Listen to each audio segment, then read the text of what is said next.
আজকে একটা বিভ্রান্তির অবসান ঘটাবো।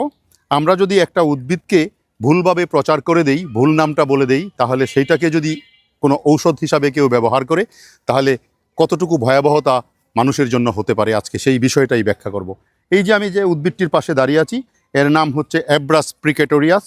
এটাকে বাংলায় বলা হয় রতিগোটা বা কুচগোটা। এর পাতা এবং কাণ্ড একটু মিষ্টি ভাব আছে এর মধ্যে, এই জন্য এটাকে ভুল করে অনেকেই যষ্টিমধু বলে থাকেন।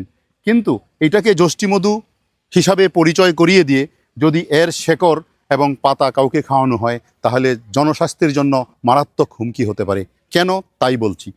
এর যে শেকড় এবং কাণ্ড, এটা যদি মানুষ খায় তাহলে প্রচণ্ড ভমিটিং হয়। বিশেষ করে যদি কোনো মানুষের পয়জনিং হয়, পয়জনিং হলে এর শেকড় এবং পাতা কাণ্ড পিষে সেই রসটা খাইয়ে দেওয়া হয়, যেন তার পাকস্থলী থেকে পয়জনটা বমির সাথে বের হয়ে আসে। সুতরাং কুচকে ভুলভাবে পরিচয় করিয়ে দিয়ে, যষ্টিমধু হিসাবে পরিচয় করিয়ে দিয়ে এর শেকড় যদি কাউকে খাইয়ে দেওয়া হয়, তাহলে তার স্বাস্থ্য ঝুঁকি কী পরিমাণ হতে পারে আপনারা বুঝতেই পারছেন। একটা উদ্ভিদকে যখন আপনি পরিচয় করাবেন, একটা উদ্ভিদ নিয়ে যখন প্রচারণা করবেন, প্রচারণা চালাবেন, তার আগে সেটাকে ভালো করে শনাক্ত করে নেওয়া উচিত। শনাক্ত করে নিয়ে সঠিকভাবে সেটা প্রচার করা উচিত, নতুবা জনস্বাস্থ্যের জন্য, সাধারণ মানুষের জন্য অত্যন্ত ক্ষতির কারণ হতে পারে।